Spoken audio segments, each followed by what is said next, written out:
Olá, sejam bem-vindos ao programa É Tempo de Amazônia, uma jornada rumo ao desenvolvimento sustentável e à proteção de um dos maiores patrimônios nacionais, o bioma amazônico. A bordo, vamos conversar com Samuel Vieira de Souza, diretor de proteção ambiental do IBAMA, o Instituto Brasileiro do Meio Ambiente.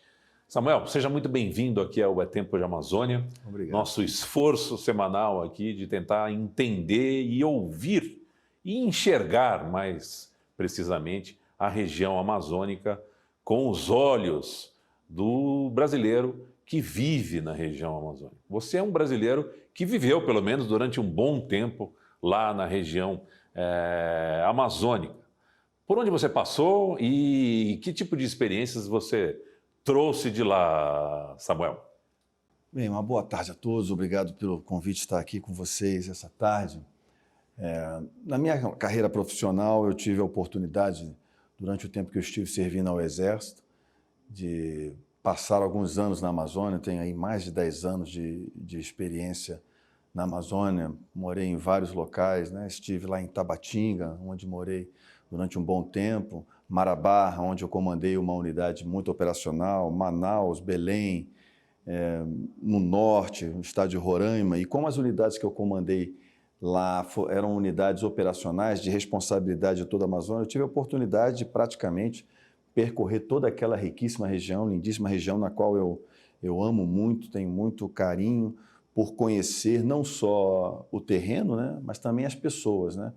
Eu costumo dizer que muito mais importante do que você conhecer a região é você conhecer as pessoas que vivem na região. E foi uma experiência muito rica ao longo da minha vida no Exército Brasileiro, que agora eu estou aqui replicando nessa função que eu exerço, que é à frente da Diretoria de Proteção Ambiental do IBAMA. Bom, essa é uma das tarefas talvez das mais árduas hoje aqui no Brasil, Samuel. Sim. Especificamente, a Diretoria de Proteção do IBAMA, ela é responsável por que áreas dentro do IBAMA? E conta, vamos ajudar as pessoas que estão nos acompanhando lá do outro lado a entender qual que é essa função do IBAMA, porque se fala muito em desmatamento aqui no Brasil, mas a gente às vezes falta a informação de conhecer melhor a atuação do IBAMA e esse importante trabalho que o IBAMA Excelente, tem feito. realmente, a gente precisa divulgar isso aí. O IBAMA ele tem 5 diretorias dentro do Instituto, uma delas, que é a Diretoria de Proteção Ambiental, ela trabalha praticamente em 3 vetores, né? Uma coordenação geral de fiscalização ambiental, que é responsável pela fiscalização de todos os ilícitos que afetam o meio ambiente. Desmatamento, tudo que afeta a questão de fauna e flora, tráfico de fauna e flora, importação e exportação de produtos de fauna e flora, mineração ilegal, toda essa parte, a biopirataria, que é uma coisa que pouca gente fala, mas acontece muito no Brasil. Nós temos todo esse escopo, um escopo muito grande de ações que nós desenvolvemos na parte de fiscalização ambiental. Lógico que aquela que é mais aparente é a questão do combate ao desmatamento e aos ilícitos ambientais. Nós temos também uma coordenação geral que trabalha com a prevenção e a ação em cima das emergências ambientais. Em 2019, nós tivemos aí um grande incidente nas praias do Nordeste, que foi o derramamento de óleo de uma fonte não identificada, que afetou praticamente todo o nosso Nordeste durante meses, né? Que é a nossa coordenação geral de emergências ambientais. Ela realiza o monitoramento, a prevenção e depois a ação no caso de um incidente ambiental de grande vulto. E a prevenção e o combate aos incêndios florestais, que é o nosso Preve-Fogo, que realizamos o monitoramento, prevenção e ação através das nossas brigadas de combate a incêndio dos incêndios florestais dentro das áreas federais, ou seja, terras indígenas, unidades de conservação, terras públicas ainda não destinadas. E o apoio aos estados naqueles incêndios florestais que são de competência dos estados. A gente já tem há alguns anos uma controvérsia muito grande envolvendo a questão do desmatamento, especificamente na Amazônia. O IBAMA não cuida só da Amazônia, mas é a região que ficou mais evidente. Muitas críticas o Brasil tem recebido, apesar de um trabalho de recuperação difícil, que tem sido executado com um apoio. E é um pouco disso que eu gostaria de entender. Qual é o panorama hoje? Há 2 anos houve um apoio muito grande, especialmente das Forças Armadas, né, e especificamente do Exército. Hoje, o trabalho de combate ao desmatamento, essas operações que são conhecidas como comando e controle, por exemplo, elas têm o apoio de quais outros órgãos do Estado brasileiro e não só do governo? Sim, nós desenvolvemos um trabalho muito bem colocado. Inicialmente foram as operações de garantia de lei da ordem, junto com o Ministério da Defesa. Quem atua na Amazônia sabe da dificuldade que é realizar qualquer tipo de ação, de operação. A logística, as áreas são muito grandes, a logística é muito difícil, né? O próprio terreno, ele tem as dificuldades. Hoje nós desenvolvemos operações em conjunto, integradas com órgãos do Ministério da Justiça, com órgãos do Ministério da Defesa. Então nós temos sim uma parceria muito grande com o Ministério da Justiça, Força Nacional. No ano passado, nós desenvolvemos um trabalho com a Força Nacional, na qual colocamos mais de 700 agentes da Força Nacional distribuídos nos 23 municípios de maior desmatamento da Amazônia, isso permanentemente, ou seja, eles sendo acionados pelos alertas que nós recebemos no IBAMA e eles atendendo essas ações de desmatamento. Para você ter uma ideia, no ano passado nós realizamos mais de 11 mil ações de fiscalização em todo o Brasil. Mais de um terço, quase 40% dessas ações, cerca de 4 mil e poucas ações, foram no bioma amazônico. Então, é um esforço muito grande que nós colocamos em cima do combate aos ilícitos ambientais, entre eles o desmatamento, dentro da região amazônica. Realizamos também uma parceria muito grande, FUNAI, Polícia Rodoviária Federal, Polícia Federal, porque o crime ambiental ele segue uma cadeia, não é? E essa cadeia ela permeia outras cadeias criminosas. Não é? Então, nós necessitamos da capacidade investigativa da Polícia Federal, do poder de polícia que eles exercem, né? Aproveitando também a sua capilaridade e o seu conhecimento, principalmente a questão da inteligência. Né? O Sensipan, que é um órgão do Ministério da Defesa, que nos apoia muito, porque não apenas com as imagens que os satélites podem fornecer, mas também com a inteligência em cima disso, para que nós possamos dar uma ação mais tempestiva. Não nos interessa mais chegar aonde já foi desmatado. Interessa chegar aonde o desmatamento está acontecendo e aonde nós estamos vendo uma progressão desse desmatamento, ou seja, interromper uma cadeia de desmatamento que está lá. Aonde o desmatamento já foi feito, nós temos que ter medidas para que possa haver uma reestruturação daquela floresta, não é? Mas você chegar lá apenas para autuar um desmatamento que já foi, que já aconteceu, podemos fazer isso remotamente e fazemos isso remotamente muito bem com os sistemas que nós temos hoje.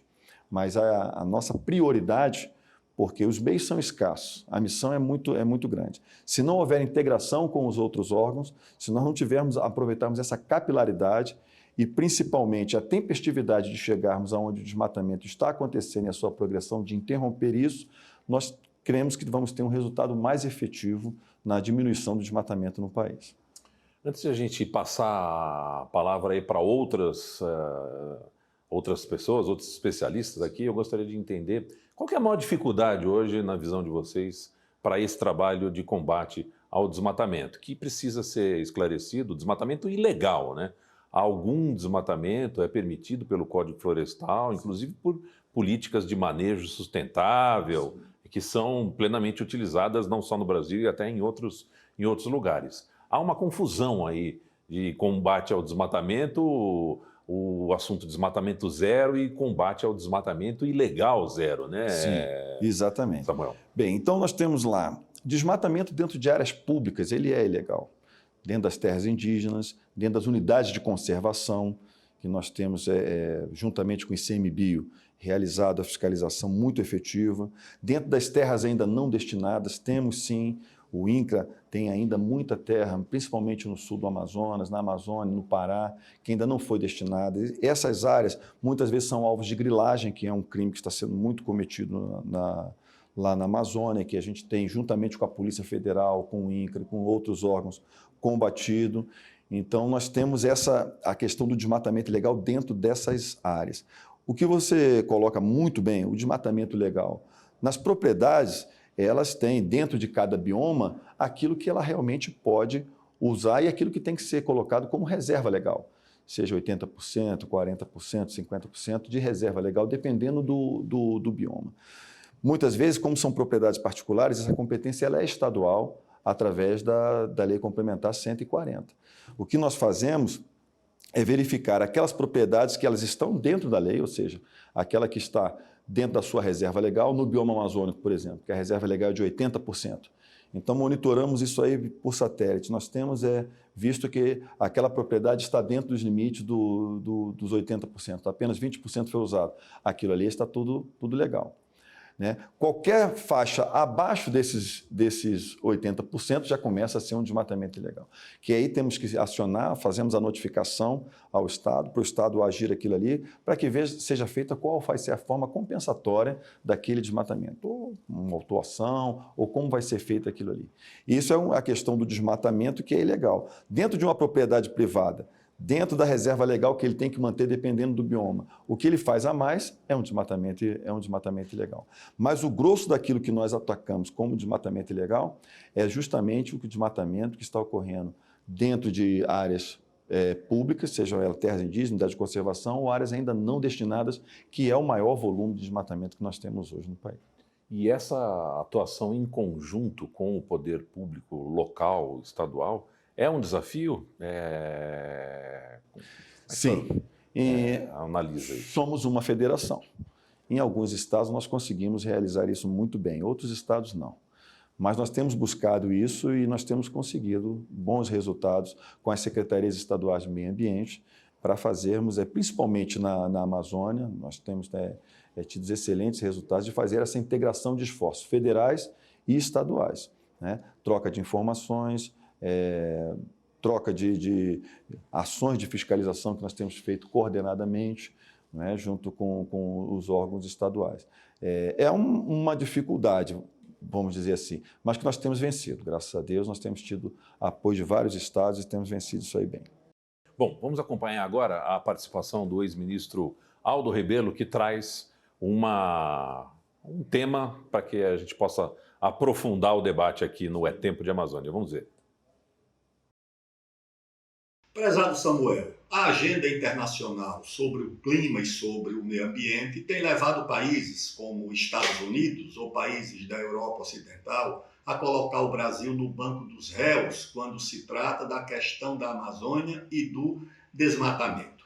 A minha pergunta é sobre o que há de fato que justifique essas acusações contra o Brasil e o que há de interesses comerciais, geopolíticos, interesses de ONGs estrangeiras que atuam na Amazônia e que querem, por algum motivo que não é apenas o da generosa preocupação com o meio ambiente, colocar o Brasil no banco dos réus. O que é que você tem a dizer sobre isso? Eu vou citar aqui uma experiência que eu vivi recentemente. Eu participei de um seminário internacional produzido pelas Nações Unidas que falava sobre combate a ilícitos ambientais. E eu estava falando sobre as ações que nós desenvolvemos na Amazônia em cima de mineração ilegal. E estava recebendo algumas perguntas e tudo mais. E o representante da França veio com uma veemência muito grande falar sobre o garimpo que nós tínhamos aqui no Brasil, as ações de mineração ilegal que nós tínhamos aqui no Brasil, e eu falei para ele que é o mesmo garimpo que vocês têm na França. É o mesmo garimpo. A ação de mineração ilegal que nós temos dentro das terras brasileiras é a mesma coisa que eles têm dentro da França, no território ultramarim deles, que é a Guiana Francesa. Né? E aí, de repente, vamos dizer assim, o apontador teve que voltar o dedo para ele, porque é uma realidade. Então, existe realmente uma questão internacional muito grande de interesses que são notórios sobre apontar o Brasil como um grande vilão. O que nós temos feito é mostrar, não só aqui dentro, mas principalmente lá fora, o que nós temos feito, né? Porque nós reconhecemos que existe o desmatamento, existe o crime ambiental, mas nós temos feito um esforço muito grande e muito positivo de integração de esforços federais em todos os níveis para que nós possamos minimizar, combater veementemente e, principalmente, chegar às metas que o Brasil colocou lá fora, que é o desmatamento ilegal zero até o ano de 2030. Samuel, o que é mais complicado, o que dificulta mais a ação? As eventuais faltas de recursos ou os problemas cadastrais? O Brasil tem um problema crônico com regularização fundiária ou a falta de cadastramento no cadastro ambiental rural, por exemplo, que são mecanismos ou ferramentas muito importantes nesse combate ao desmatamento. Olha, eu diria que hoje a questão das informações, principalmente as informações gerenciais governamentais, elas são fundamentais para que a gente possa realizar uma ação bem efetiva. Você citou o CAR. O CAR realmente ele é importante para nós, porque as informações lá são colocadas e a gente pode verificar aquela área, qual é o proprietário, ver ao longo dos anos qual foi a parte ali. A grande dificuldade que nós temos hoje é a integração de todos esses dados em sistemas que nos deem uma informação mais precisa e principalmente mais tempestiva, né? Então, autuações que nós fazemos onde o CAR não bate com as coordenadas que nós temos em outros sistemas. Isso é um dificultador. A questão da competência, né? A questão realmente da competência, de divulgar qual é a competência da fiscalização ali. O Brasil ele tem uma legislação ambiental que ele é muito precisa. A Lei Complementar 140, ela diz lá claramente quem são os entes, as competências de cada ente. Então, essa questão da federação, das competências, de sabermos para que nós temos uma competência federal, vamos atuar em cima daquilo que realmente está sob nossa responsabilidade. A área indígena, unidade de conservação, terras ainda não destinadas. Fazemos todo o apoio para que os estados possam realizar essas atividades dentro das suas áreas que são de destinação. Isso é outro desafio também muito grande, né? A questão de efetivo, de pessoal, não digo nem de recursos, mas recursos humanos propriamente dito, é uma problemática também. O IBAMA ele perdeu sua força de trabalho ao longo desses anos. Esse ano nós tivemos aí a possibilidade de um concurso, que isso aí vai muito bem. Essa força de trabalho será alocada aí no segundo semestre, mais 450, eu creio, agentes ambientais federais que vão trabalhar em campo. Ou seja, hoje eu estou com uma força de trabalho efetiva de em torno de 250, então vai ser um aumento muito grande. Mas para vencer essas dificuldades de recursos humanos, por exemplo, nós temos feito essas parcerias com os outros órgãos federais, aproveitando a capilaridade para a presença em campo. Com isso também, nós temos feito a cobertura disso em cima de quê? Monitoramento remoto. Temos que aproveitar a tecnologia. Então, nós temos sistemas de monitoramento remoto ambiental que nós conseguimos verificar aonde que o desmatamento está acontecendo e aí, notificando os estados da onde que são suas competências, os estados atuando, nós conseguimos sim uma maior efetividade em cima dessas ações de combate ao desmatamento. No PNAPA de 2021, não foram acrescidas operações com aumento de orçamento, né? O Congresso fez uma suplementação orçamentária grande, mas o ritmo de operações permaneceu o mesmo, né? Tanto que só houve liquidação até 31 de dezembro de 41% dos recursos previstos. Provavelmente, o restante dos recursos foi direcionado a equipamentos para serem adquiridos com restos a pagar este ano. A dúvida é, no PNAPA 2022, qual a intensidade de operações? Porque também temos um volume de autorização orçamentária significativo neste ano.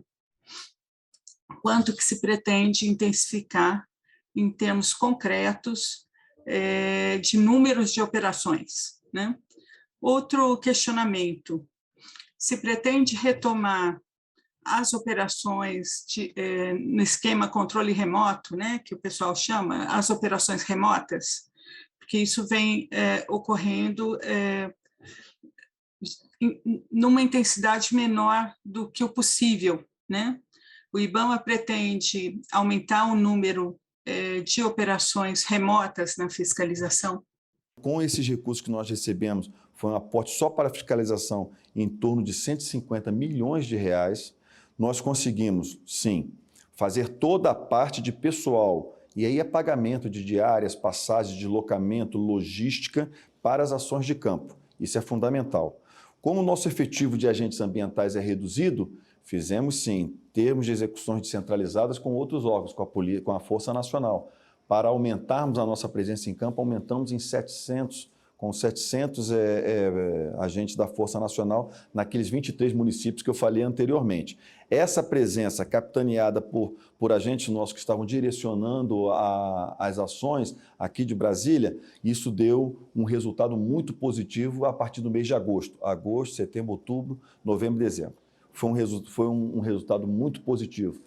Cabe lembrar que até agosto nós estávamos trabalhando em cima das operações de garantia da lei e da ordem, não é? Capitaneadas pelo Conselho Nacional da Amazônia Legal. Então, e com esse recurso, nós potencializamos essa ação de fiscalização presente. Muitos recursos nós utilizamos, logicamente, para melhorar a nossa capacidade de fiscalização adquirindo equipamentos. Equipamentos de comando e controle, sistemas de sensoriamento remoto, sistemas drones de grande capacidade para que nós possamos melhorarmos a nossa ação em campo, embarcações de patrulhamento marítimo, embarcações de grande porte para melhorar o nosso patrulhamento marítimo no combate da pesca. Ela citou que nós fizemos uma execução de 41%, alguma coisa entrou em registro a pagar. Somos um órgão público. Então, nós temos que seguir o que está escrito lá na Lei 8.666, ou seja, licitação, contratação. Ninguém consegue comprar 23 lanchas de assalto para realizar o combate à pesca ilegal em alto mar. Não vai estar pronto ali para você adquirir, logicamente. Então, tivemos sim, é um processo que é demorado. O recurso chegou no meio do ano passado. Nós já tínhamos alguma coisa já em planejamento, mas colocamos mais coisas que nós estamos recebendo agora que vão nos ajudarem muito ao longo desse ano. O PNAPA de 2022, ele complementa as ações e ele aumenta, sim, a quantidade de ações de fiscalização na Amazônia. Estamos lançando agora, juntamente com o Ministério da Justiça, uma operação chamada Guardiões do Bioma de Desmatamento, que é um desdobramento grande de ações de combate ao desmatamento, integrado com os órgãos do Ministério da Justiça e os órgãos do Ministério do Meio Ambiente, um grande volume de recursos, um grande volume de gente, um grande volume de equipamentos, porque para você operar na Amazônia, nós sabemos muito bem, precisamos do apoio aéreo, precisamos de meios aéreos. Estamos alocando esses meios através de contratação e através de termos de execução descentralizada. Isso potencializará, sim, e muito as ações de fiscalização no bioma amazônico ao longo desse ano. Um outro ponto que nos preocupa, e a gente recorrentemente trata desse tema aqui, é a destruição dos equipamentos após uma operação de comando e controle de combate às atividades ilegais. Esses equipamentos são equipamentos caros, importantes, que poderiam ser utilizados para fazer coisas dentro do que a lei permite e com os devidos cuidados. Essa situação de destruir os equipamentos, ela é irremediável mesmo, porque é um prejuízo enorme que se registra com uma situação desse tipo. Não é possível mudar esse panorama? Muitas vezes tem até uma informação equivocada com relação a isso aí, porque nós não destruímos tudo que apreendemos. A destruição ela é legal e ela é feita sim. Quando? Quando não se tem condições de retirar o bem que foi colocado ali, que foi apreendido. Então, muitas vezes, o local aonde aquele bem está, como você disse muito bem, é um equipamento, às vezes, caro, grande. Muitas vezes nós não conseguimos, precisamos de uma prancha, de um caminhão-prancha para retirar. E aquele equipamento foi levado para lá por um caminhão-prancha. De alguma forma ele chegou lá, né? Ele foi levado por um caminhão-prancha. Então ele só sai de lá por um caminhão-prancha. Bem, nós somos poder público. Nós só conseguimos contratar esse equipamento através da Lei 8.666. Né? Uma vez até me fizeram essa pergunta, por que a logística do crime ela é tão mais efetiva do que a sua? Eu falei, muito simples, porque ela é toda ilegal. Então, quem está fazendo a logística lá para o criminoso, ele chega lá com dinheiro vivo, ele não é um processo de contratação. E, principalmente, além daquela pessoa que presta o serviço, o dono daquela prancha que vai fazer a colocação, receber o dinheiro 2 ou 3 vezes mais do que fosse uma contratação legal, vai receber, ele também recebe ameaça se ele trabalhar para mim. Nós percebemos muitas vezes que quando chegamos lá e queremos fazer uma contratação numa localidade, por exemplo, no interior da Amazônia, nós recebemos não. Só para você ter um exemplo, uma operação nossa numa determinada cidade que nós fomos fazer no final do ano passado, nossa equipe estava se deslocando para lá com o apoio da Força Nacional e nenhum hotel da cidade permitiu nossa equipe de ficar e os policiais da Força Nacional ficarem hospedados naquela cidade. Ou seja, eles estavam sendo ameaçados para que não recebesse nossos agentes. Nossa equipe teve que retornar para uma outra cidade e aí sim conseguimos o apoio de um órgão público do Exército Brasileiro para colocar nossa equipe e a Força Nacional alojados lá e desencadearmos a operação. Então existe sim movimentos muito grandes dentro dessas áreas que muitas vezes tiram um pouco da nossa liberdade de ação logística, né? A destruição ela é feita em cima de um procedimento legal, de um termo de destruição, onde o agente ambiental ele tem que relatar o porquê que ele está realizando aquela destruição, né? Se ele não tem como retirar o bem dali, se ele não tem como, e se aquele bem tem possibilidade de retornar para a cadeia criminosa, que a maioria deles são colocados ali praticamente indisponíveis para retirar, mas depois eles podem ser disponibilizados para outra ação. Então, nesse caso, nós realizamos a destruição. Ontem mesmo, eu até falei que eu gostaria que isso fosse divulgado. Eu recebi uma informação que uma equipe nossa em São Félix do Xingu estava se deslocando com o apoio da Força Nacional, fazendo a segurança de 3 máquinas que foram apreendidas numa operação ilegal, conseguiram 3 caminhões, esses caminhões estavam sendo, esse material estava sendo deslocado até uma cidade mais próxima para ser doado à prefeitura, ou seja, já estavam destinados para retornar, ou seja, a gente já tinha uma destinação para prefeituras de uma outra área, né? Ou seja, dentro da possibilidade que aquele maquinário não retorne para a cadeia criminosa. Uma ação muito bem trabalhada, muito bem, porque é difícil, às vezes, você ter o termo apreendido e você ter a destinação, né? Então, a nossa prática é essa. A destruição é o último caso. Perfeito. Samuel, muito obrigado pela presença aqui no É Tempo de Amazônia. Quero deixar o convite aberto para a gente voltar a conversar, porque o tema ainda merece mais atenção. Muito obrigado. Ok, muito obrigado aqui pelo convite e me coloco à disposição, a diretoria. Sempre que for necessário, estarmos aqui. Muito bem, quero agradecer também a sua companhia aqui assistindo ao É Tempo de Amazônia. Na semana que vem tem mais, temos um encontro marcado. Até lá.